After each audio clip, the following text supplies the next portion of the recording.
আজকের লেকচারে resonance and মেসোমারিজমের অবশিষ্ট অংশ। আগের লেকচারে রেজোন্যান্সের ক্ষেত্রে যে relative contribution of resonating structure towards resonance হাইব্রিডের প্রতি রেজোনেটিং স্ট্রাকচারগুলোর অবদান সে সম্পর্কে কিছুটা আলোচনা হয়েছিল। এক কথায় রেজোনেটিং স্ট্রাকচারগুলোর যে স্টেবিলিটি অর্ডার, স্টেবিলিটি ক্রম বা মোস্ট স্টেবল কোনটি, লেস স্টেবল কোনটি, সেই সম্পর্কে আলোচনা হচ্ছিল। তাতে আগের দিনে দুটো পয়েন্ট আলোচনা হয়েছে, আজকে অবশিষ্ট পয়েন্টগুলো বলা হচ্ছে। তৃতীয় পয়েন্ট যেটা ছিল যে একটা রেজোনেটিং স্ট্রাকচারে সমস্ত পরমাণুগুলো যদি অক্টেট ফুলফিল অবস্থায় থাকে, অষ্টপূর্তি অবস্থায় যদি থাকে, তাহলে সেই রেজোনেটিং স্ট্রাকচার মোর স্টেবল মানে বেশি স্টেবল হবে যদি কোনো রেজোনেটিং স্ট্রাকচারে কোনো পরমাণু অক্টেট ফুলফিল অবস্থায় না থাকে, এক কথায় সেক্সটেট অবস্থায় থাকে। তাই অক্টেট ফুলফিল্ড রেজোনেটিং স্ট্রাকচার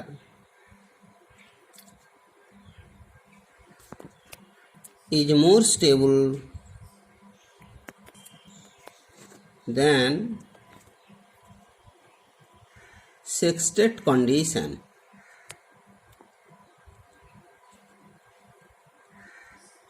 অর্থাৎ যেমন একটা এক্সাম্পল, অ্যালকিল সাইনাইড আর CN বা অ্যালকেন নাইট্রাইল। এই ক্ষেত্রে নাইট্রোজেন তার তড়িৎ ঋণাত্মকতার কারণে পাই ইলেকট্রন টেনে নেওয়ার ফলে দ্বিতীয় যে রেজোনেটিং স্ট্রাকচারটি তৈরি হলো, সেক্ষেত্রে সেটা হলো RC⋯N, নাইট্রোজেনের উপর নেগেটিভ চার্জ, কার্বনের উপর পজিটিভ চার্জ। এই অবস্থায় RCN এর ক্ষেত্রে যেটা কার্বনেও এবং নাইট্রোজেন সবগুলোই অক্টেট ফুলফিল অবস্থায় আছে, কিন্তু এই কার্বনটা এটা সেক্সটেট কন্ডিশনে রয়েছে, তাই এই দ্বিতীয় স্ট্রাকচারটি লেস স্টেবল আর প্রথমটি মোর স্টেবল রেজোনেটিং স্ট্রাকচার।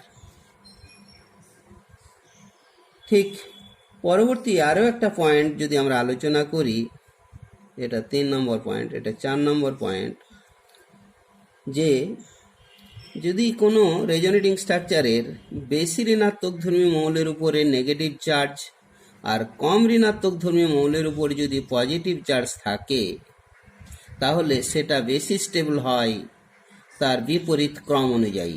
অর্থাৎ বেশি ঋণাত্মক ধর্মী মৌলের উপর পজিটিভ চার্জ, কম ঋণাত্মক ধর্মী মৌলের উপরে নেগেটিভ চার্জের সাপেক্ষে। অর্থাৎ ইফ নেগেটিভ চার্জ on বা নেগেটিভ চার্জ occupied বা resides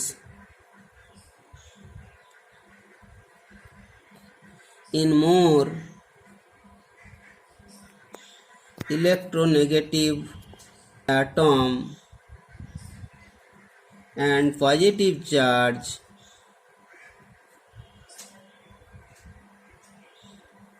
occupied by resides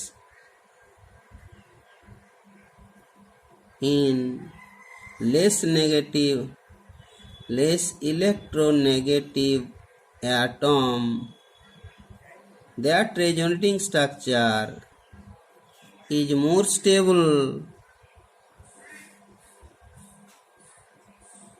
than others.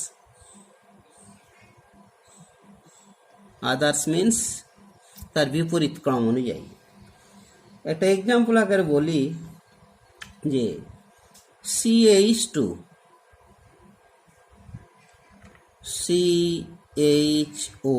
অর্থাৎ অ্যাসিটালডিহাইডের একটা প্রোটনকে যদি টেনে নেয় কোনো একটা বেস, তাহলে এই কার্বোঅ্যানায়নটি তৈরি হয়। এই কার্বোঅ্যানায়নের এটা একটা কনজুগেটেড সিস্টেম, যেই পাই ইলেকট্রন টেনে নিল, সঙ্গে সঙ্গে এই ইলেকট্রন জোড়ে এখানে পাই বন্ধন গঠন করলো। দ্বিতীয় যে রেজোনেটিং স্ট্রাকচার পেলাম সেটা হলো CH2 CO এইচ। প্রথম স্ট্রাকচারের ক্ষেত্রে কার্বনের উপর নেগেটিভ চার্জ, দ্বিতীয় স্ট্রাকচারটির ক্ষেত্রে অক্সিজেনের উপর নেগেটিভ চার্জ। যেহেতু অক্সিজেন বেশি ঋণাত্মক ধর্মী মৌল, সুতরাং তার উপরে নেগেটিভ চার্জ থাকলে সেটা বেশি স্টেবল হবে। তাই দ্বিতীয়টা হলো গিয়ে মোর স্টেবল রেজোনেটিং স্ট্রাকচার, আর প্রথমটা হলো গিয়ে লেস স্টেবল রেজোনেটিং স্ট্রাকচার। যদি আরও একটা এক্সাম্পল নিয়ে থাকি, যে ফেনক্সাইড C6H5O, ফেনল থেকে একটা প্রোটন বেরিয়ে গেলে ফেনক্সাইড হয়ে যায়। এই ফেনক্সাইডের দ্বিতীয় যে রেজোনেটিং স্ট্রাকচার, এই পাই ইলেকট্রন অক্সিজেন কার্বন টেনে নিল, এই ইলেকট্রন জোড় এখানে একটা পাই বন্ধন ফর্ম করলো, একটা পাই উঠলো, একটা পাই গড়লো, নিয়ে সব মিলে আমরা 5টা রেজোনেটিং স্ট্রাকচার পাবো। তার মধ্যে দ্বিতীয় রেজোনেটিং স্ট্রাকচার যেটা হচ্ছে সেটা হলো গিয়ে ডবল বন্ড ও, কার্বনের উপর মাইনাস চার্জ, ডবল বন্ড। এই যে দুটো রেজোনেটিং স্ট্রাকচার প্লাস আরও পরপর আরও 3খানা রেজোনেটিং স্ট্রাকচার পাবো আমরা। তার মধ্যে প্রথম স্ট্রাকচারটির ক্ষেত্রে বেশি ঋণাত্মক ধর্মী মৌল অক্সিজেনের উপর নেগেটিভ চার্জ, দ্বিতীয় স্ট্রাকচারটির ক্ষেত্রে কম ঋণাত্মক ধর্মী মৌলের উপরে কিন্তু নেগেটিভ চার্জ। স্বাভাবিকভাবে প্রথমটা হলো মোর স্টেবল, দ্বিতীয়টা হলো গিয়ে less stable.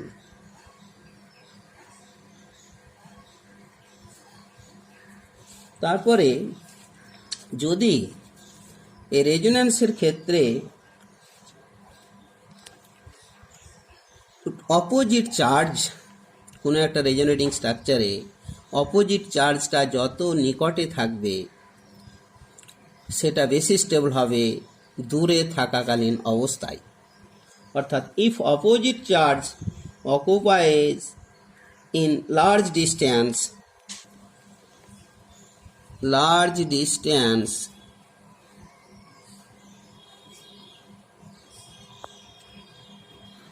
that structure is more stable than small distance.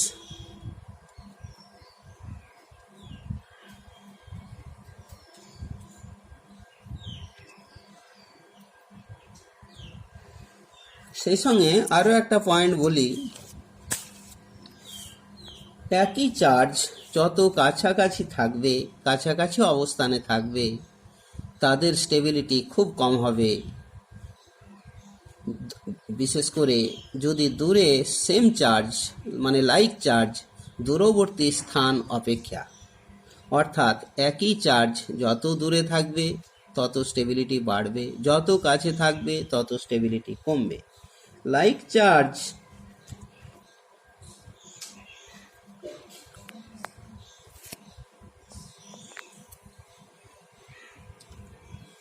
on adjacent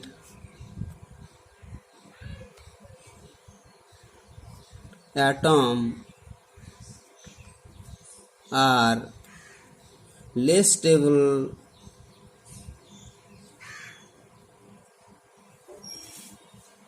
unlike charges.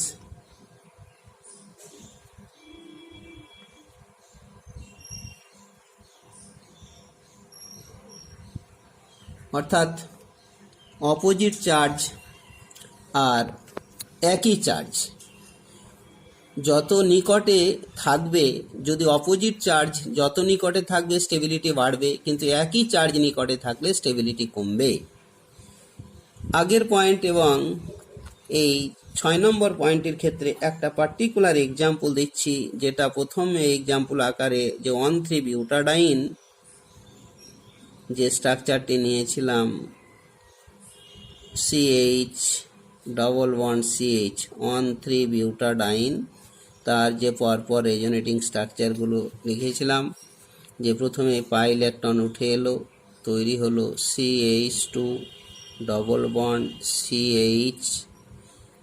CH plus CH2 minus, দ্বিতীয় আর একটা রেজোনেটিং স্ট্রাকচার। পরবর্তীতে আবার পজিটিভ চার্জের কারণে পাইটা যদি এখানে শিফট করে, তাহলে সেক্ষেত্রে CH2 single bond CH double bond CH, তারপরে CH2, এখানে মাইনাস, এখানে প্লাস।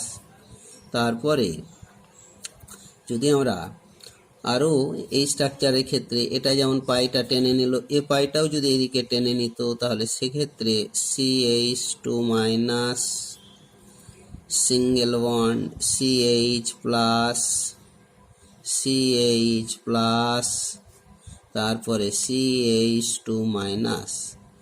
এইভাবে আরও যদি আমরা রেজোনেটিং স্ট্রাকচার পাই, এবং চারখানা রেজোনেটিং স্ট্রাকচার আপাতত লেখা হলো। এই চারটে রেজোনেটিং স্ট্রাকচারের মধ্যে প্রথম স্ট্রাকচারটিকে 1 নম্বর স্ট্রাকচার, 2 নম্বর স্ট্রাকচার, 3 নম্বর স্ট্রাকচার, 4 নম্বর স্ট্রাকচার। এবারে প্রথম পয়েন্ট, তারপরে 5 নম্বর এবং 6 নম্বর পয়েন্টকে কম্বাইন করে এই স্ট্রাকচারের উপর ভিত্তি করে আমি যদি স্টেবিলিটি অর্ডারটা লিখি, স্টেবিলিটি অর্ডার বা relative contribution towards resonance hybrid, তাহলে এবারে প্রথম যে রেজোনেটিং স্ট্রাকচার সেটা হলো নন পোলার, এবং সেই সঙ্গে এর নাম্বার অফ কোভ্যালেন্ট বন্ড বেশি, যার কারণে স্টেবিলিটি অর্ডার অনুযায়ী 1 নম্বর স্ট্রাকচারটি হলো মোস্ট স্টেবল। তারপরে দ্বিতীয় স্ট্রাকচারে এটা কিন্তু অপোজিট চার্জ রয়েছে, নিকটেই রয়েছে, স্টেবিলিটি তুলনামূলকভাবে অন্যগুলোর থেকে বেশি হওয়ার কথা, কিন্তু এক্ষেত্রেও কিন্তু কোভ্যালেন্ট বন্ডের সংখ্যাটা অবশ্য একটু কমে গেছে, ফলে দ্বিতীয়টির ক্ষেত্রে স্টেবিলিটি প্রথম থেকে তো কম হবেই। এবারে দ্বিতীয়টির ক্ষেত্রে যেটা হচ্ছে অপোজিট চার্জটি কিন্তু নিকটে রয়েছে, আর 3 নম্বর স্ট্রাকচারে অপোজিট চার্জটি দূরবর্তী পজিশানে রয়েছে। তাহলে 2 এবং 3-এর ক্ষেত্রে যদি আমরা তুলনা করি, তো বলা হয়েছে যে অপোজিট চার্জ যত নিকটে থাকবে তার স্টেবিলিটি তত বেশি হবে। তাহলে 3 আর 2-এর মধ্যে 2টা বেশি স্টেবল, 3টা তুলনামূলকভাবে কম স্টেবল। তারপরে 4 নম্বরের ক্ষেত্রে একই চার্জ, সেম চার্জ মানে লাইক চার্জ, এরা হলো লাইক চার্জ, একই চার্জ যত নিকটে থাকবে স্টেবিলিটি তত কম হবে। স্বাভাবিকভাবে এইটা হচ্ছে মোস্ট আনস্টেবল বা লিস্ট স্টেবল। তাহলে আপাতত 4 নম্বরটা একদম শেষে চলে গেল। এবারে 2 আর 3-এর মধ্যে 2 নম্বরে দ্বিতীয় পজিশনে এসে গেল, তারপরে 3 নম্বরে এসে গেল, পরবর্তীতে একদম লিস্ট স্টেবল হয়ে গেল 4 নম্বর। তাহলে এই ক্ষেত্রে এই এক্সাম্পলটাতে 3টে পয়েন্টকে একবারে কম্বাইন করে দেওয়া হলো। পরবর্তী যদি বলি যে আরও একটা পয়েন্ট, 7 নম্বর পয়েন্ট, যদি কোনো একটা রেজোন্যান্সের ক্ষেত্রে যদি রেজোনেটিং স্ট্রাকচারটি অ্যারোমেটিক ক্যারেক্টার লাভ করে থাকে, তাহলে সেই রেজোনেটিং স্ট্রাকচারটা মোস্ট স্টেবল হয়ে থাকে। অর্থাৎ resonating structure having aromatic character is more stable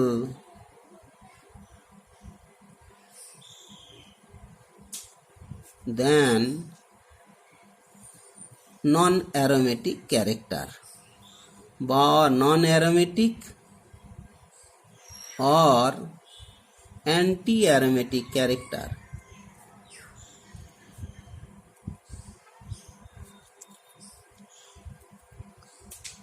এখন এই অ্যারোমেটিসিটি সম্পর্কে যখন আলোচনা করা হবে, তখন কিন্তু এই অ্যারোমেটিক, নন অ্যারোমেটিক, অ্যান্টি অ্যারোমেটিক সম্পর্কে ধারণা আমরা পেয়ে যাব।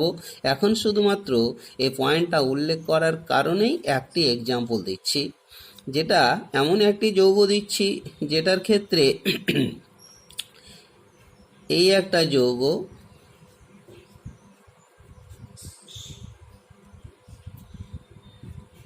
এই যৌগটা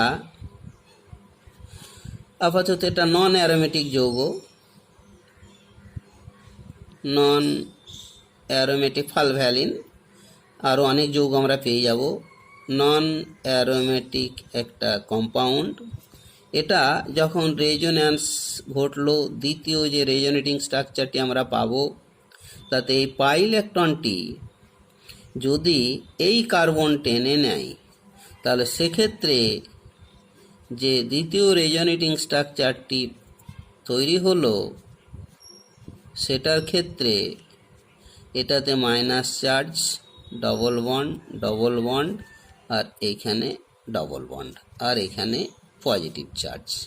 এটাও কনজুগেটেড সিস্টেম, আরও সব পরপর রেজোন্যান্সগুলো ঘটতেই থাকবে। এই পাইটা উঠবে, এখানে এটা শিফট করবে, ইত্যাদি ইত্যাদি। তার মধ্যে এই যে স্ট্রাকচারটি হলো, এটা কিন্তু অ্যারোমেটিক স্ট্রাকচার, এটা অ্যারোমেটিক ক্যারেক্টার অধিকারী, এক কথায় অ্যারোমেটিক যৌগ, এটা অ্যারোমেটিক। আবার এমন হয় যে এই পাই ইলেকট্রন এই কার্বনটাই টেনে নিল, নিয়ে 3 নম্বর যে রেজোনেটিং স্ট্রাকচারটি পেলাম,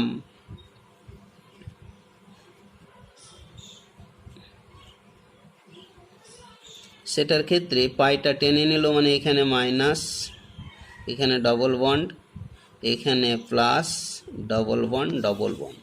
এই আবার পুরোপুরি দুটো পার্ট, এটাও অ্যান্টি অ্যারোমেটিক ক্যারেক্টারের অধিকারী, এটাও অ্যান্টি অ্যারোমেটিক, মানে দুটোই অ্যান্টি অ্যারোমেটিক পার্ট।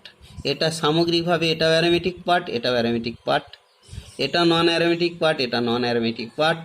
এটা সামগ্রিকভাবে দুটোই অ্যান্টি অ্যারোমেটিক পার্ট, তাই এটা anti aromatic compound, anti aromatic, এটা কম্পাউন্ড আর কি, সবগুলোই কম্পাউন্ড আকারে। ব্যাস, এটা অ্যান্টি অ্যারোমেটিক ক্যারেক্টার হিসাবে লিখলাম, নন অ্যারোমেটিক ক্যারেক্টার রয়েছে, এটা অ্যারোমেটিক ক্যারেক্টার রয়েছে। এখন আমরা জানি স্টেবিলিটির ক্ষেত্রে aromatic character is most stable, এটাকে তাহলে 1 নম্বর স্ট্রাকচার দিলাম, 2 number resonating structure, 3 number resonating structure. তার মধ্যে aromatic character is most stable than non aromatic মানে কম্পাউন্ড, আর non aromatic compound is more stable than anti aromatic compound. তাহলে এক্ষেত্রে stability order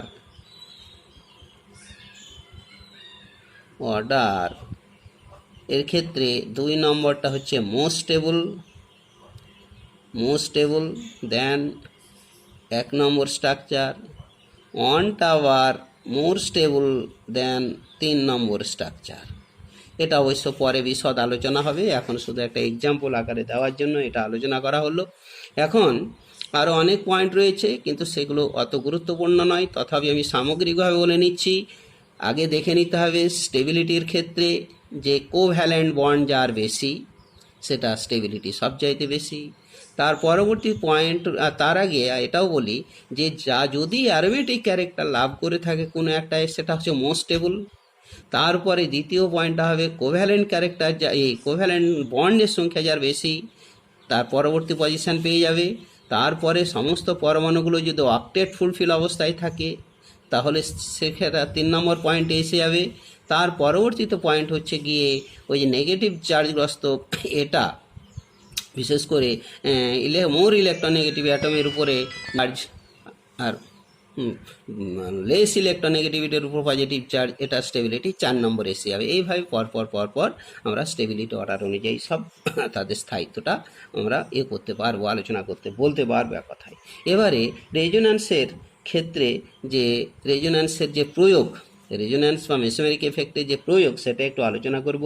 application of resonance or mesomeric effect.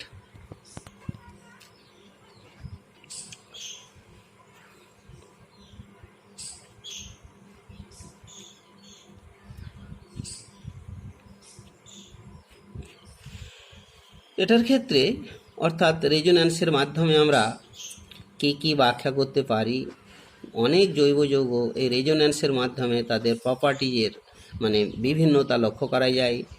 তো বিশেষ করে যে প্রপার্টিজগুলো অ্যাসিডিক ক্যারেক্টার, বেসিক ক্যারেক্টার, তারপরে অ্যালকিনের stability নয়, তারপরে হচ্ছে গিয়ে যেটা হচ্ছে বন্ড এনার্জি, বন্ড লেংথের যে পার্থক্য, এটা যেমন ঘটে থাকে। তারপরে অনেক যৌগ রয়েছে, বিশেষ করে কার্বোক্যাটায়নের স্টেবিলিটি, কার্বোঅ্যানায়নের স্টেবিলিটি, তারপরে ফ্রি রেডিক্যালের স্টেবিলিটি, এই সব বা বন্ড অর্ডার, এই বিভিন্ন রকমের ঘটনা এই রেজোন্যান্সের মাধ্যমে ব্যাখ্যা করা যায়। আমি কয়েকটা পয়েন্ট মূলত আলোচনা করছি। ইট এক্সপ্লেন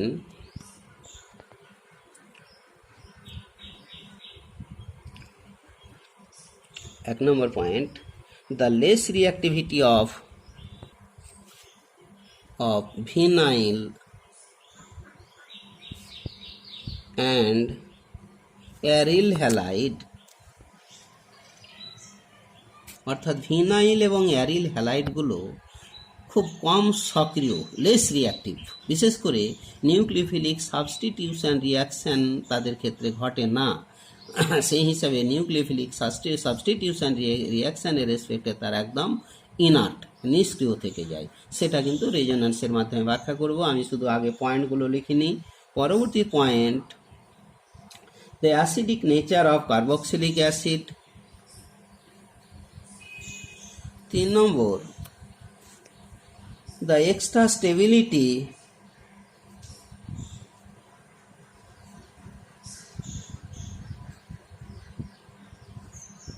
of carbocation,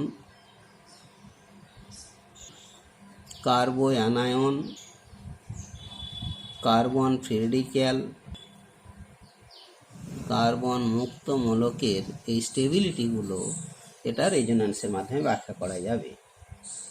তার পরবর্তীতে পয়েন্ট হচ্ছে গিয়ে যে অ্যালিফ্যাটিক অ্যামিন আর অ্যারোমেটিক অ্যামিনের মধ্যে অ্যারোমেটিক অ্যামিনগুলোর বেসিসিটি, ক্ষারকত্ব অ্যালিফ্যাটিক অ্যামিনের তুলনায় বহু গুণে কম। কেন কম সেটা এই রেজোন্যান্সের মাধ্যমে আমরা ব্যাখ্যা করতে পারবো। The lesser basicity of aromatic amine than aliphatic অ্যামিনস।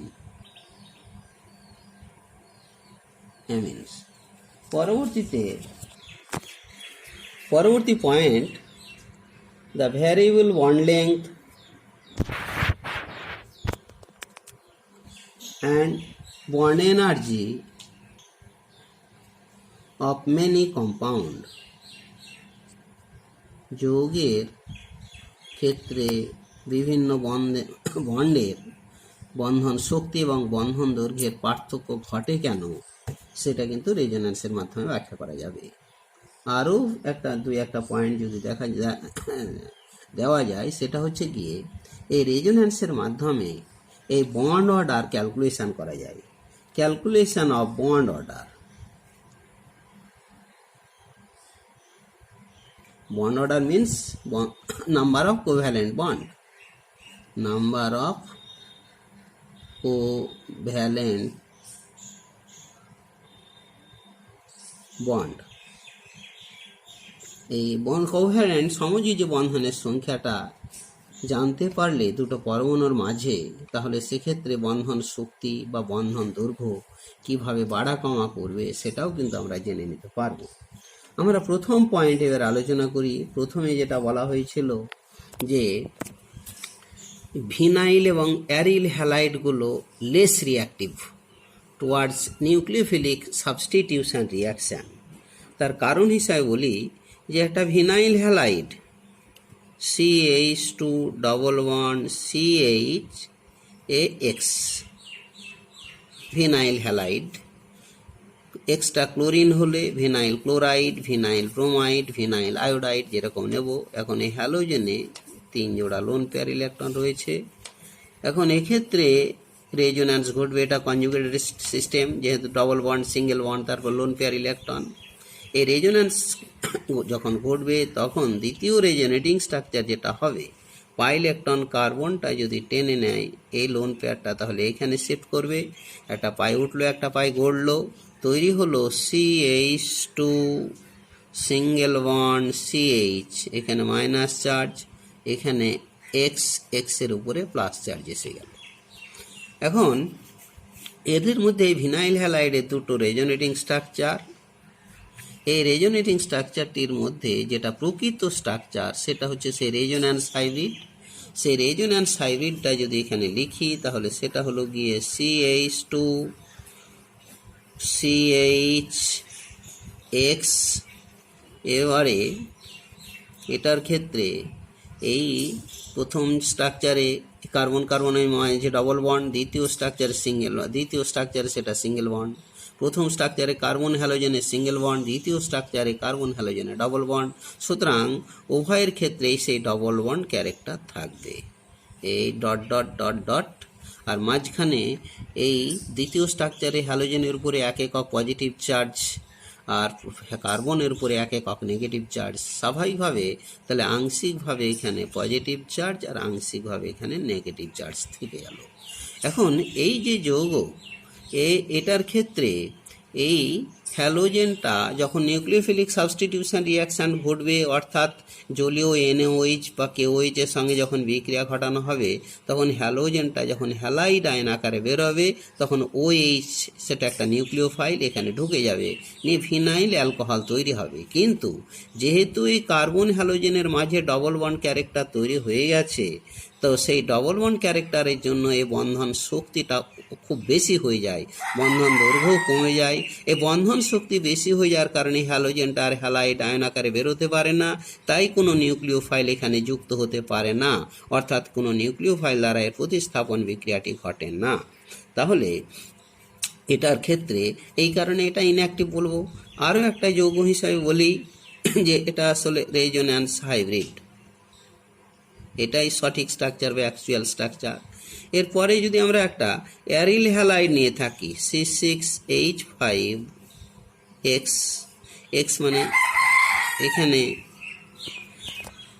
Chlorobenzene, bromobenzene, আয়োডোবেঞ্জিন, হ্যালোজেনে 3 জোড়া লোন পেয়ার ইলেকট্রন রয়েছে। এর দ্বিতীয় রেজোনেটিং স্ট্রাকচার সেটা হলো পাই ইলেকট্রন যখনই কার্বন টেনে নিল এখানে শিফট করলো। দ্বিতীয় রেজোনেটিং স্ট্রাকচারটি হলো গিয়ে এ মাইনাস চার্জ এসে গেল, এখানে ডবল বন্ড হ্যালোজেনের উপরে প্লাস চার্জ এসে গেল, যথারীতি ডবল বন্ড এখানে থেকে গেল। এভাবে আরও 3টে রেজোনেটিং স্ট্রাকচার তৈরি হবে। তাহলে 3 মোর রেজোনেটিং স্ট্রাকচার, মোটের উপরে 5খানা রেজোনেটিং স্ট্রাকচার এখানে এসে থাকে। তার মধ্যে দেখা যায় যে 3খানা রেজোনেটিং স্ট্রাকচারে কার্বন এবং হ্যালোজেনের মাঝে ডবল বন্ড রয়েছে। এই ডবল বন্ড থাকার কারণে এই বন্ধনটি আর এই বন্ধন এরা সহজে কিন্তু ডিসোসিয়েট করতে পারে না।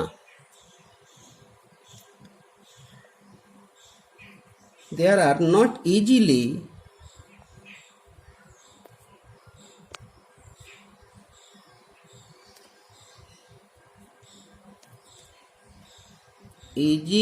dissociated due to the formation of double bond character by resonance. রেজোন্যান্সের কারণে এরা ডবল বন্ড ক্যারেক্টার লাভ করে, তাই এরা ডিসোসিয়েট করতে পারে না বন্ড এনার্জি বেশি হয়ে যাওয়ার কারণেই। তাই এরা মূলত বেশিরভাগ রিয়েজেন্টের ক্ষেত্রে এরা ইনার্ট, নিষ্ক্রিয়, রাসায়নিক বিক্রিয়ায় অংশগ্রহণ করে না। এক কথায় নিউক্লিওফিলিক সাবস্টিটিউশন রিয়াকশন এদের ক্ষেত্রে ঘটে না। এটা একটা বিশেষ করে প্রথম পয়েন্ট আলোচনা হলো। দ্বিতীয় পয়েন্টের ক্ষেত্রে যেটা বলা হয়েছিল যে the acidic nature of carboxylic acid, এটা কার্বক্সিলিক অ্যাসিড তার অ্যাসিডিক নেচার রয়েছে কেন, এরা অ্যাসিডিটি ধর্ম প্রদর্শন করে কেন? কারণ হলো গিয়ে যে এক্ষেত্রেও সেই রেজোন্যান্স ঘটে। প্রথমত একটা কার্বক্সিলিক অ্যাসিড RCOOH নেওয়া হলো। এই কার্বক্সিলিক অ্যাসিডের আবার 2টো রেজোনেটিং স্ট্রাকচার। প্রথমে পাই ইলেকট্রন অক্সিজেন টেনে নিল আর এই লোন পেয়ার এখানে শিফট করার ফলে একটা পাই বন্ড ফর্ম করলো, তৈরি হলো দ্বিতীয় resonating structure RCO- double bond O. Oxygen থেকে ইলেকট্রন পেয়ার এসে তাই অক্সিজেনের উপর পজিটিভ চার্জ এসে গেল। এখন এই পজিটিভ এই 2টো রেজোনেটিং স্ট্রাকচার, এখন দ্বিতীয় স্ট্রাকচারে অক্সিজেনের উপর পজিটিভ চার্জ হয়ে যাওয়ার কারণে খুব সহজেই এই বন্ধন থেকে ইলেকট্রন জোড় টেনে নেয়, নিয়ে টেনে নেওয়ার ফলে এটা বিয়োজিত হয়ে যায়। বিয়োজিত হয়ে গিয়ে এখানে হাইড্রোজেন আয়ন তৈরি হলো, প্লাস তৈরি হলো কার্বক্সিলেট আয়ন, অর্থাৎ RCO- ডবল বন্ড ও, এই কার্বক্সিলেট আয়ন। এই কার্বক্সিলেট আয়নের এও আবার একটা কনজুগেটেড সিস্টেম, সুতরাং এদের মধ্যেও রেজোন্যান্স ঘটবে। এর দ্বিতীয় রেজোনেটিং স্ট্রাকচারটি হলো যখনই পাই ইলেকট্রন অক্সিজেন টেনে নিল সঙ্গে সঙ্গে এই ইলেকট্রন জোড় এসে এখানে পাই বন্ধনটা ফর্ম করলো। দ্বিতীয় রেজোনেটিং স্ট্রাকচারটি পেলাম RC-O-। সুতরাং উৎপন্ন কার্বক্সিলেট আয়নেরও রেজোন্যান্স ঘটছে। তার আগে অবিয়োজিত অ্যাসিডের ক্ষেত্রেও রেজোন্যান্স ঘটেছিল। অবিয়োজিত অ্যাসিডটার ক্ষেত্রে রেজোন্যান্স এনার্জির মানটা যদি এক্স হয়ে থাকে আর কার্বক্সিলিক আয়নের রেজোন্যান্স এনার্জির মানটা যদি ওয়াই হয়ে থাকে, তাহলে এদের ক্ষেত্রে এই কার্বক্সিলেট আয়ন এটা হলো গিয়ে আইসোভ্যালেন্ট রেজোন্যান্সের এক্সাম্পল, এরা হলো হেটারোভ্যালেন্ট রেজোন্যান্সের এক্সাম্পল। তাহলে এটা হলো গিয়ে হেটারোভ্যালেন্ট রেজোন্যান্স,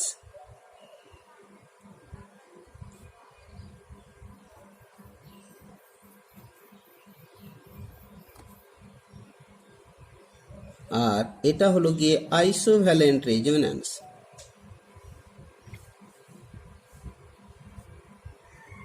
এখন হেটারোভ্যালেন্ট রেজোন্যান্সের বৈশিষ্ট্য হচ্ছে, যদি একটা যৌগের মধ্যে সমযোজী রেজোনেটিং স্ট্রাকচারগুলোর মধ্যে সমযোজী বন্ধনের পার্থক্য ঘটে, অথবা যদি রেজোনেটিং স্ট্রাকচারের মধ্যে কোনো একটা রেজোনেটিং স্ট্রাকচার নন পোলার হয়, অপর রেজোনেটিং স্ট্রাকচার যদি পোলার হয়ে থাকে, তাহলে তারা হেটারোভ্যালেন্ট রেজোন্যান্সের এক্সাম্পল। আর আইসোভ্যালেন্ট রেজোন্যান্সের ক্ষেত্রে দেখা যাবে সমস্ত রেজোনেটিং স্ট্রাকচারগুলোর ক্ষেত্রে হয় সবগুলোই পোলার, আর তা না হলে সবগুলোই নন পোলার, এবং সবগুলোর ক্ষেত্রেই সমযোজী বন্ধন একই থাকবে। তো বক্তব্য হচ্ছে যে স্টেবিলিটির ক্ষেত্রে isovalent resonance is more stable than heterovalent resonance. তাহলে আইসোভ্যালেন্ট রেজোন্যান্সটা যদি মোর স্টেবল হয়ে থাকে, তাহলে স্বাভাবিকভাবে গিয়ে কার্বক্সিলেট আয়নটা মোর স্টেবল দ্যান অবিয়োজিত কার্বক্সিলিক অ্যাসিড। যে এক কথায় এই কার্বক্সিলেট আয়নের ক্ষেত্রে যে রেজোন্যান্স এনার্জি যেটা ওয়াই ধরে নেওয়া হয়েছে, সে ওয়াই এর মানটা বেশি এক্স এর থেকে, তাই কার্বক্সিলেট আয়ন বেশি স্টেবল অবিয়োজিত কার্বক্সিলিক অ্যাসিড থেকে। তাহলে অবিয়োজিত কার্বক্সিলিক অ্যাসিড তুলনামূলকভাবে আনস্টেবল, সুতরাং প্রতিটি সিস্টেম স্টেবিলিটি লাভ করতে চায় যে কোনো প্রক্রিয়ার মাধ্যমে, তাই এ সহজেই যদি কার্বক্সিলিক অ্যাসিডটা প্রোটন বর্জনের মাধ্যমে এই কার্বক্সিলেট আয়নে পরিণত হওয়ার একটা সহজ প্রচেষ্টা থাকেই স্টেবিলিটি লাভের কারণেই, তাই কার্বক্সিলিক অ্যাসিড খুব সহজেই প্রোটন দান করতে পারে, তাই কার্বক্সিলিক হচ্ছে অ্যাসিডিক ধর্ম প্রদর্শন করে। বেশ, এইভাবে স্বাভাবিক সমস্ত কার্বক্সিলিক অ্যাসিডগুলো কেন অ্যাসিড ধর্ম প্রদর্শন করছে সেটা এই রেজোন্যান্সের মাধ্যমে ব্যাখ্যা করা গেল বা ব্যাখ্যা করা যাবে। পরবর্তীতেই পরের যে পয়েন্টটা ছিল, সে পয়েন্টটা হচ্ছে গিয়ে যে extra stability of carbocation, কার্বো anion and free radical.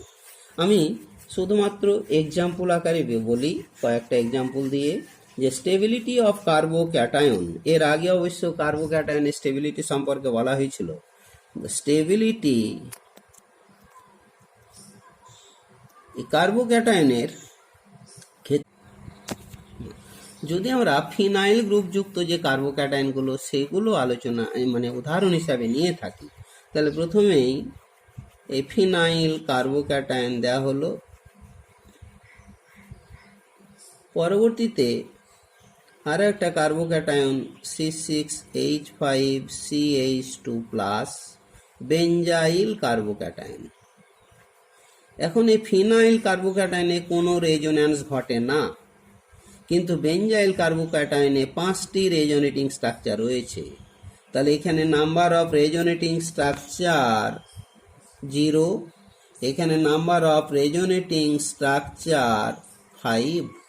স্বাভাবিকভাবে ফিনাইল কার্বোক্যাটায়ন থেকে বেঞ্জাইল কার্বোক্যাটায়ন মোর স্টেবল। পরে এবারে এই হাইড্রোজেনগুলোকে যদি অ্যালকিল গ্রুপ দিয়ে আমরা রিপ্লেস করি, অ্যালকিলটাকে মিথাইল নিয়ে নিলাম, তাহলে সেক্ষেত্রে C6H5, তারপরে একটা CH3 নিলাম, একটা হাইড্রোজেন রাখা হলো আর প্লাস, অর্থাৎ যে দুটো হাইড্রোজেন ছিল একটা হাইড্রোজেন মিথাইল দ্বারা রিপ্লেসড হলো। এখন এই সিস্টেমে এই 3টে আলফা হাইড্রোজেন রয়েছে, আর আলফা হাইড্রোজেন থাকলে কার্বোক্যাটায়নের ক্ষেত্রে যদি আলফা হাইড্রোজেন থাকে, তাদের মধ্যে আরও একটা এফেক্ট কাজ করে, যেটা পরে আলোচনা হবে। সেই এফেক্টটা হলো হাইপার কনজুগেটিভ এফেক্ট, সেটাও একটা বিশেষ টাইপের রেজোন্যান্স ক্রিয়া।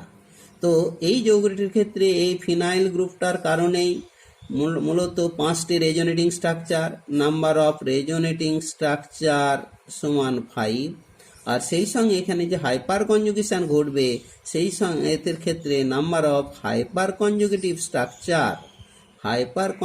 স্ট্রাকচার সমান 3।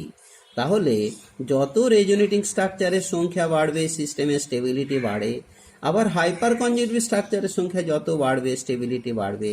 এখানেও রেজোনেটিং স্ট্রাকচার 5, এখানেও রেজোনেটিং স্ট্রাকচার 5, সেই হিসেবেতে এদের স্টেবিলিটি একই। কিন্তু এখানে কিন্তু হাইপার কনজুগেটিভ স্ট্রাকচার ছিল না, আলফা হাইড্রোজেন নাই বলে এখানে কিন্তু আলফা হাইড্রোজেন 3টে। আলফা হাইড্রোজেন মানে পজিটিভ চার্জগ্রস্ত কার্বনের পাশের কার্বনকে বলা হয় আলফা কার্বন, তার সঙ্গে যে হাইড্রোজেনগুলো যুক্ত রয়েছে সেগুলো আলফা হাইড্রোজেন। এখানে 3টে আলফা হাইড্রোজেন রয়েছে, এখানে কিন্তু কোনো হাইড্রোজেন নেই, তা নাহলে এটাও আলফা কার্বন কিন্তু আলফা হাইড্রোজেন নেই। ফলে বেঞ্জাইল কার্বোক্যাটায়নের তুলনায় এই যে 3 নম্বর কার্বোক্যাটায়নটি আরও বেশি স্টেবল। আবার যদি এই হাইড্রোজেনটাকে মিথাইল দিয়ে রিপ্লেসড করা হয় তাহলে সেক্ষেত্রে হবে যে CH3 আর ফিনাইল গ্রুপ। তাহলে এটার ক্ষেত্রে এবারে নাম্বার অফ রেজোনেটিং স্ট্রাকচার সে তো 5, আর হাইপার কনজুগেটিভ স্ট্রাকচার সেটা হলো গিয়ে 3, 3, 6। তাহলে এর ক্ষেত্রে হাইপার কনজুগেটিভ স্ট্রাকচারের সংখ্যা যেহেতু বেশি হয়ে গেল, তাই এটার ক্যাটায়নটির ক্ষেত্রে স্টেবিলিটি আরও বেশি হলো। পরে এবারে এই হাইড্রোজেনগুলোকে যদি মিথাইলের পরিবর্তে আরও ফিনাইল গ্রুপ দিয়ে রিপ্লেসড করা হয় তাহলে সেক্ষেত্রে C6H5 আর H ডাইফিনাইল মিথাইল কার্বোক্যাটায়ন, এটার ক্ষেত্রে মোটের উপরে এই বেঞ্জিন বলয়ের কারণে 5টি রেজোনেটিং স্ট্রাকচার, এই বেঞ্জিন বলয়ের কারণে 5টি রেজোনেটিং স্ট্রাকচার, তাহলে সব মিলে নাম্বার অফ রেজোনেটিং স্ট্রাকচার সমান হলো গিয়ে 10। ফলে এর স্টেবিলিটি আবার আরও বেশি, এটার তুলনায় এর স্টেবিলিটি আরও বেশি। এবার এই হাইড্রোজেনটাকেও যদি ফিনাইল গ্রুপ দিয়ে রিপ্লেসড করা হয় তাহলে ট্রাইফিনাইল মিথাইল কার্বোক্যাটায়ন হয়ে গেল। এটা আবার মোটের উপরে রেজোনেটিং স্ট্রাকচারের সংখ্যা, নাম্বার অফ রেজোনেটিং স্ট্রাকচার 5, 5, 10, 5, 15, ফলে এটা মোস্ট স্টেবল কার্বোক্যাটায়ন। তাহলে এইভাবে কার্বোক্যাটায়নগুলোর স্টেবিলিটিটা মূলত এই রেজোন্যান্স, আর এখানে অবশ্যই এক্সট্রা একটা এফেক্ট রয়েছে, সেটা হলো হাইপার কনজুগেটিভ এফেক্ট, পরে আলোচনা হবে। তারপরে এবার স্টেবিলিটি অফ কার্বো অ্যানায়ন। স্টেবিলিটি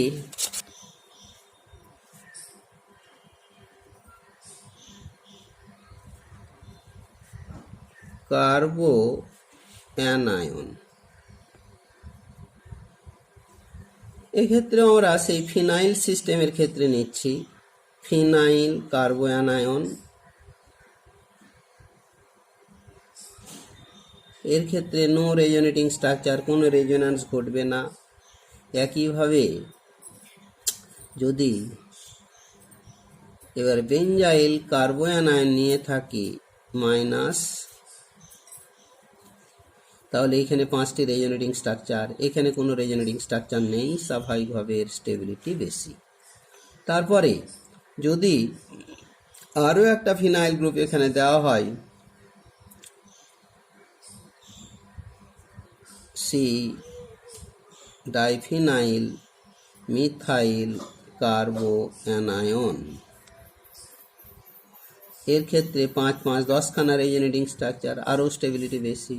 পরবর্তীতে এবারে 3খানা ফিনাইল গ্রুপ দেওয়া হলো C6H5C, C6H5 আর C6H5, তাহলে কার্বো অ্যানায়ন, এর স্টেবিলিটি 15খানা রেজোনেটিং স্ট্রাকচার, স্টেবিলিটি আরও বেশি হয়ে গেল। পরে এবারে free radical, stability of free radical. অবশ্য আগের ক্ষেত্রে যখন এখানে একটা করে মিথাইল দেওয়া হয়েছিল, ওই মিথাইলের কার্বোক্যাটায়নের হাইপার কনজুগেশন ঘটে, কিন্তু অ্যানায়নের হাইপার কনজুগেশন ঘটে না।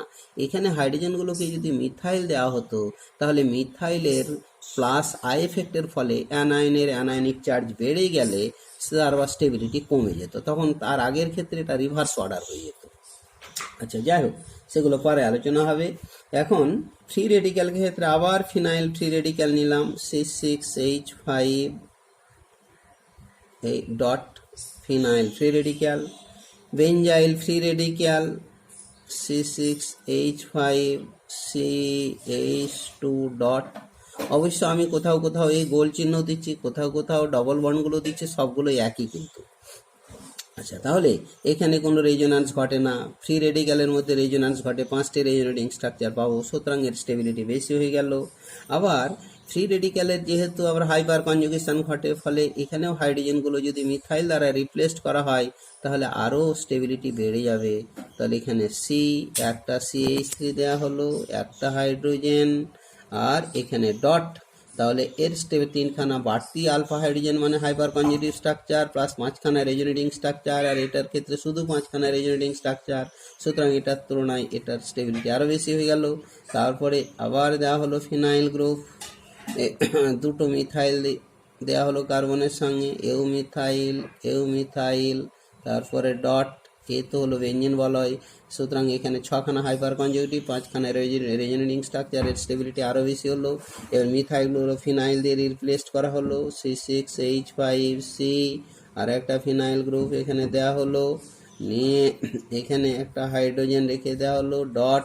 সুতরাং 5-5-10খানা রেজোনেটিং স্ট্রাকচারের স্টেবিলিটি আরও বেশি হলো। তারপরে 3খানা ফিনাইল গ্রুপ দেওয়া হলো, C ট্রাইফিনাইল মিথাইল ফ্রি রেডিক্যাল। এই ট্রাইফিনাইল মিথাইল ফ্রি রেডিক্যালের 15খানা রেজোনেটিং স্ট্রাকচার হয়ে যাওয়ার কারণে এর স্টেবিলিটি আরও বেশি হয়ে গেল। পরবর্তী পয়েন্ট যেটা বলা হয়েছিল, রেজোন্যান্সের মাধ্যমে আমরা ব্যাখ্যা করব যে অ্যারোমেটিক অ্যামিনগুলো বিশেষ করে অ্যালিফেটিক অ্যামিনের তুলনায় বহু গুণে ক্ষারকত্ব কম কেন, বা অ্যারোমেটিক অ্যামিনগুলোর তুলনায় অ্যালিফেটিক অ্যামিনের ক্ষারকত্ব বহু গুণে বেশি কেন, তার মূল কারণ এই রেজোন্যান্সের মাধ্যমে ব্যাখ্যা করা যায়। আমি প্রথমেই একটা অ্যারোমেটিক একটা বেস নিচ্ছি, সেটা অ্যারোমেটিক অ্যামিন মানে অ্যানিলিন নেওয়া হলো, C6H5NH2 অ্যানিলিন। এটা একটা বেসিক কম্পাউন্ড এবং লুইস বেস, যেহেতু নাইট্রোজেনের উপর লোন পেয়ার রয়েছে, সুতরাং এই লোন পেয়ার যত সহজে প্রোটনকে দান করতে পারবে, বেসিক স্ট্রেংথ ক্ষারকত্ব তত বেশি হবে। কিন্তু এখানে দান করার প্রবণতা কম, কারণ হলো গিয়ে যে রেজোন্যান্সে অংশগ্রহণ করে কার সঙ্গে, এই নাইট্রোজেনের উপর লোন পেয়ারটা বেঞ্জিন বলয়ের যে পাই ইলেকট্রন রয়েছে সে পাই ইলেকট্রনের সঙ্গে রেজোন্যান্স অংশগ্রহণ করে। কিভাবে করছে এবং সেই সঙ্গে যে স্ট্রাকচারগুলো রেজোনেটিং স্ট্রাকচারগুলো পাবো সেগুলো পরপর আমি লিখছি। প্রথমে পাই ইলেকট্রন এটা টেনে নিল, এই পাই ইলেকট্রন এখানে শিফট করলো। দ্বিতীয় রেজোনেটিং স্ট্রাকচার হলো গিয়ে ডবল বন্ড NH2 প্লাস, এখানে মাইনাস চার্জ, ডবল বন্ড যথারীতি রয়েছে, এখানে রয়েছে। পরবর্তী স্টেজে আবার পাইটা উঠলো আর এই পাইটা গড়লো। 3 নম্বর রেজোনেটিং স্ট্রাকচার, সেটা হলো ডবল বন্ড NH2 প্লাস। এবারে এখানে ডবল বন্ড, এখানে ডবল বন্ড, এখানে মাইনাস চার্জ। তার পরবর্তীতে আবার এই পাইটা উঠলো আর এটা গড়লো, তৈরি হলো চতুর্থ resonating structure, double bond NH2 plus, এখানে মাইনাস, ডবল বন্ড। তারপরে আরও একটা পজিটিভ চার্জগ্রস্ত নাইট্রোজেন আবার পাইটা টেনে নিল, এই পাইটা এখানে শিফট করলো। পরবর্তী রেজোনেটিং স্ট্রাকচার অর্থাৎ পঞ্চম রেজোনেটিং স্ট্রাকচারটি হলো গিয়ে NH2, নাইট্রোজেন তার লোন পেয়ার ফিরে পেল, পাই বন্ধনগুলো যথারীতি এই যেটা এসে গেল প্রথম স্ট্রাকচারের সঙ্গে দ্বিতীয় স্ট্রাকচারে শুধু পাইটাই ইন্টারচেঞ্জ হয়েছে, এক্সচেঞ্জ হয়েছে, শিফটিং হয়েছে। তাহলে মোটের উপরে আমরা 5খানা রেজোনেটিং স্ট্রাকচার পেলাম। এই 5খানা রেজোনেটিং স্ট্রাকচারের ক্ষেত্রে দেখা যায় 3টে রেজোনেটিং স্ট্রাকচারে নাইট্রোজেনের উপরে কোনো লোন পেয়ার নেই, ফলে এদের বেসিক ক্যারেক্টার 0। আর 2টো স্ট্রাকচারের ক্ষেত্রে লোন পেয়ার রয়েছে। সামগ্রিকভাবে যদি হিসেব করি এই স্ট্রাকচারগুলো তো কোনোটাই অ্যানিলিনের সঠিক স্ট্রাকচার নয়। যেটা সঠিক স্ট্রাকচার হবে সেটাকে আমরা রেজোন্যান্স হাইব্রিড বলি। সেই রেজোন্যান্স হাইব্রিডে তাহলে নাইট্রোজেনের উপর আংশিকভাবে পজিটিভ চার্জ আর বলয়ের উপরে আংশিকভাবে নেগেটিভ চার্জ। তাহলে রেজোন্যান্স হাইব্রিডটা যদি আমি লিখি এখানে, তাহলে সেক্ষেত্রে যে স্ট্রাকচারটি হলো সেটা NH2 dot dot dot double bond থেকে গেল এখানে, আর এখানে আংশিকভাবে সব তো ডবল বন্ড রয়েছে, এখানে তাহলে আংশিকভাবে পজিটিভ চার্জ আর বলয়টাতে আংশিক নেগেটিভ চার্জ লাভ করলো। এক কথায় নাইট্রোজেনের লোন পেয়ারটা বলয়ে ছড়িয়ে পড়লো, নাইট্রোজেনের লোন পেয়ারটার পরিমাণটা কমে গেল, যার কারণে এই নাইট্রোজেনের উপর লোন পেয়ার বেশিরভাগ ক্ষেত্রে যেহেতু থাকছে না, তা সেই অবস্থায় সেটা প্রোটনের সঙ্গে যুক্ত হতে পারছে না, তাই ক্ষারকীয় ধর্ম প্রদর্শন করার সুযোগ পাচ্ছে না, তাই এটা হচ্ছে কি একদম লেস বেসিক। আর সেই সঙ্গে যদি আমরা করি থাকি, অর্থাৎ এটাকে যদি বলি যে কেন লেস বেসিক, তাহলে একটু ভাষা দিয়ে যদি বলি যে lone pair of electron here, এই যে নাইট্রোজেনের যে lone pair here, lone pair of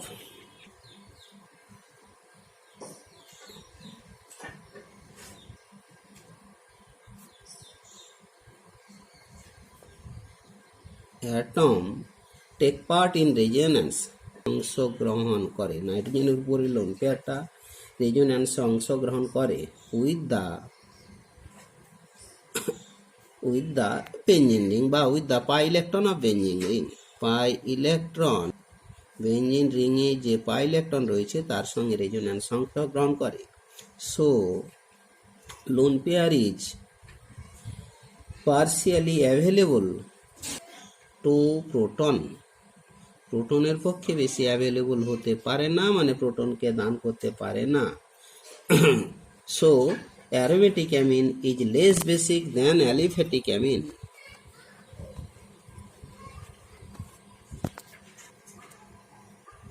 তার কারণ হলো গিয়ে এটা অ্যালিফ্যাটিক অ্যামিন যদি RNH2 নিয়ে থাকি, বা আমরা যদি এরা একটা এক্সাম্পল আকারে দিয়ে থাকি, তার সঙ্গে অ্যালিফ্যাটিক এবং অ্যারোমেটিক কয়েকটা অ্যামিন নিয়ে থাকি, তাহলে একটা অ্যারোমেটিক অ্যালিফ্যাটিক অ্যামিন এদের ক্ষেত্রে আর এর একটা প্লাস আই এফেক্ট রয়েছে, ফলে নাইট্রোজেনের উপর ইলেকট্রন ডেনসিটি আরও বেশি বাড়িয়ে দিচ্ছে, ফলে বেশি ইলেকট্রন যুক্ত এই যে নাইট্রোজেন তার লোন পেয়ার খুব সহজেই প্রোটনকে দান করতে পারবে, আর যত সহজে প্রোটনকে দান করতে পারবে তত বেসিক স্ট্রেংথ বেশি হবে। আচ্ছা, এরপরে যদি এবারে আমরা একটা অ্যানিলিন নিলাম C6H5NH2, এই অ্যানিলিনের তো লোন পেয়ার তো বেঞ্জিন বলয়ের পাই ইলেকট্রনের সঙ্গে রেজোন্যান্স অংশগ্রহণ করার ফলে এর বেসিক স্ট্রেংথ অনেক কমে গেল, অর্থাৎ অ্যালিফ্যাটিক অ্যামিনের বেসিক স্ট্রেংথ অ্যারোমেটিক অ্যামিন মানে অ্যানিলিনের তুলনায় খুব বেশি হলো। আবার যদি দেখা যায় যে এই হাইড্রোজেনগুলো আরও একটা ফিনাইল গ্রুপ দ্বারা রিপ্লেসড করে দেওয়া হয়, অর্থাৎ এই ফিনাইল C6H5N, আবার এখানে একটা ফিনাইল গ্রুপ দেওয়া হলো, আর এখানে একটা হাইড্রোজেন ডাইফিনাইল অ্যানিলিন, এটার ক্ষেত্রে 5-10টি রেজোনেটিং স্ট্রাকচার, সুতরাং এই লোন পেয়ারটা এই বলয়েও ছড়িয়ে পড়বে, এই বলয়েও ছড়িয়ে পড়বে, ফলে এর বেসিক স্ট্রেংথ আরও অনেক কমে গেল। আবার যদি আমরা 3টে ফিনাইল গ্রুপ দিয়ে দিই, ট্রাইফিনাইল অর্থাৎ অ্যানিলিন যেটা হচ্ছে গিয়ে, বা ট্রাইফিনাইল অ্যামিন, তাহলে সেক্ষেত্রে এটা ডাইফিনাইল অ্যামিন হলো। এবার ট্রাইফিনাইল অ্যামিন যদি দিয়ে দিই, তাহলে সেক্ষেত্রে যে স্ট্রাকচারটি হবে C6H5N, C6H5, অর্থাৎ NN ডাইফিনাইল অ্যানিলিন নামগুলো ইউপ্যাক যদি বলা হয়, তাহলে এ আবার লোন পেয়ারটা এই 3খানা বেঞ্জিন বলয়ে ছড়িয়ে পড়ার কারণে এর বেসিক স্ট্রেংথ সবচাইতে কম হলো, তাহলে এটাই হলো গিয়ে বেসিক স্ট্রেংথের অর্ডার। বেশ, আরও একটা পয়েন্ট আমরা এবার আলোচনা করি, এ তো হলো গিয়ে বেসিক স্ট্রেংথ, এর ক্ষেত্রে অ্যারোমেটিক অ্যামিনগুলোর ক্ষেত্রে যে ক্রমটা দেওয়া হলো। এবারে আরও একটা পয়েন্ট বলা হলো যে বিভিন্ন জৈব যৌগের মধ্যে বিশেষ করে বন্ধন দৈর্ঘ্য এবং বন্ধন শক্তির যে এটা রয়েছে, বিশেষ করে পার্থক্য ঘটে থাকে, পরিবর্তন ঘটে থাকে, সেটা আমি একটা এক্সাম্পল দিয়ে বলি।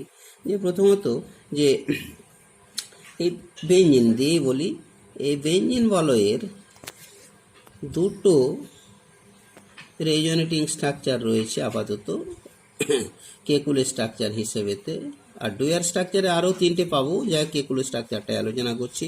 এবার দ্বিতীয় রেজোনেটিং স্ট্রাকচারটি যেটা হলো গিয়ে এবার পাই ইলেকট্রনগুলো শুধু ইন্টারচেঞ্জ করলো এখানে এখানে এখানে।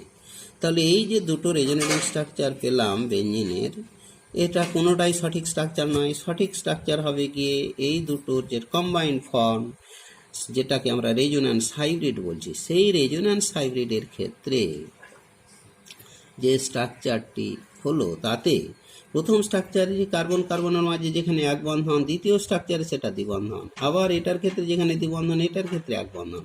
তাহলে এই দুটোকে কম্বাইন করলে প্রতিটি কার্বনের মাঝে একবার একখানা বন্ধন একবার দুখানা বন্ধন, তাহলে গড়ে কখানা মানে 1.5খানা বন্ধন হওয়ার কথা। তাই এই dot dot dot dot dot dot dot dot, তাহলে প্রতিটি কার্বনের মাঝে এই 1.5খানা করে বন্ধন রয়েছে।